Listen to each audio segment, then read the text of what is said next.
అందుకని నేను కూడా ఏం మాట్లాడలేదు.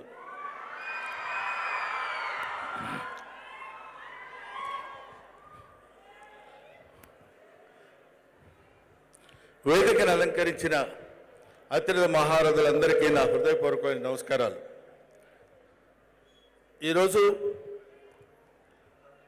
కళామందిర్ ఫౌండేషన్ వాళ్ళు నిర్వహించే 16వ వార్షికోత్సవం సందర్భంగా నేను వచ్చి ఈ సభలో పాల్గొనడానికి కారణం ఏంటంటే, ఎన్నో కార్యక్రమాలకు వెళ్తుంటాం. సేవా నిరత కలిగినటువంటి కార్యక్రమాలు కొన్నే ఉంటాయి. అందులో ఇది ఒక అద్భుతమైనటువంటి కార్యక్రమం. ప్రసాద్ గారు ఆయన వచ్చేటువంటి సంపాదనలో, ఆయన వ్యాపార పరంగా సంపాదించేటువంటి దానిలో ఎంతో కొంత పేద ప్రజలకి ప్రజాసేవ చేయాలనేటువంటి ఆలోచనతోటి ఎన్నో కార్యక్రమాలు నిర్వహిస్తూ, ముఖ్యంగా వాళ్ళ వ్యాపారానికి అభివృద్ధి అయినటువంటి చేనేత కార్యక్రమాలను ఇప్పుడే సత్కరించారు. అదే కాకుండా ఎంతోమంది బీదవాళ్ళకి, చదువుకోవడానికి శక్తి లేని వాళ్ళకి పికప్ చేసి వాళ్ళందరికీ సహాయం చేసి వాళ్ళ జీవితాల్లో వెలుగులు తీసుకొచ్చినటువంటి ఒక అద్భుతమైనటువంటి కళామందిర్ వారు నిర్వహిస్తున్నటువంటి కార్యక్రమం ఈ సేవా కార్యక్రమం. అందుకని దీనికి ప్రతి వాళ్ళు అంటే ఒక ప్రవర్ పొద్దుటే చదివాను, నా మిత్రుడు పంపించాడు. ఏంటంటే, మనం బాగుండాలి, మనకన్నీ సమకూరాలి, మనకి కష్టాలు లేకుండా ఉండాలనుకోవటం మనిషితత్వం, ఎదుటివాడు కూడా బాగుండాలి, ఎదుటివాడు కూడా సుఖంగా ఉండాలని కోరుకోవటం మానవత్వం అని. అది రెండో కోవకు చెందినటువంటి వాడు ఈ ప్రసాద్ గారు.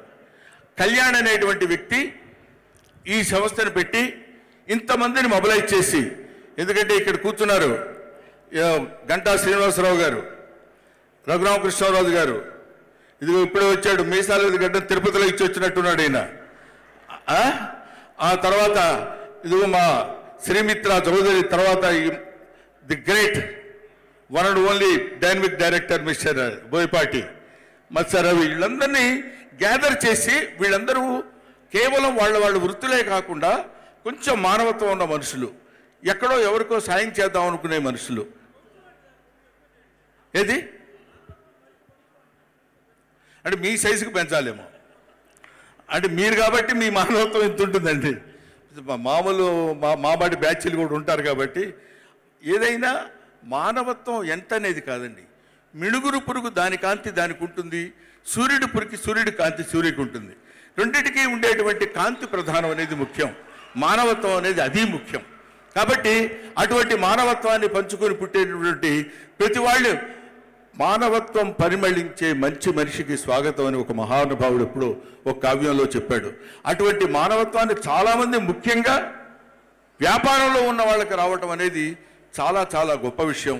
అటువంటి వాళ్ళు నిర్వహించేటువంటి ఈ ఫంక్షన్స్కి రావటం అనేది, అది మేము ఏనాడో చేసుకున్నటువంటి ఎన్నో ఫంక్షన్స్కి మనం వెళ్తుంటాం, అటువంటిది ఇలాంటి ఫంక్షన్స్కి రావటం అని, ఇలాంటి ఫంక్షన్స్లో 2 ముక్కలు మాట్లాడితే మాకు కూడా ఒక రకమైనటువంటి ఆనందాన్ని ఇచ్చినట్టు ఉంటుంది. కాబట్టి ఈ రకమైన స్థితిలో నేను ఇక్కడికి వచ్చి ఈ తర్వాత కొంచెం ఓవరాక్షన్గా ఉంటుంది కానండి, భారతీ 2 అనే ఫంక్షన్ జరుగుతుంది ఎన్ కన్వెన్షన్లో, కమల్ హాసన్ గారిది.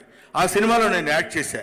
ఆ ఫంక్షన్కి ఇప్పుడు నేను ఇక్కడి నుంచి వెళ్ళాలి కాబట్టి నేను ముందుగా మా అమ్మాయి ఝాన్సీ రిక్వెస్ట్ చేసి, అమ్మా నేను ముందు మాట్లాడితే నన్ను పంపించేస్తారు, ప్రాబ్లం ఉండదు, తర్వాత మీ ఇష్టం వచ్చినట్టు చేసుకోవచ్చు అని చెప్పాను. ఇక్కడ నాకు ఎదురుగా ఉన్నాడు దొడ్డ రవి.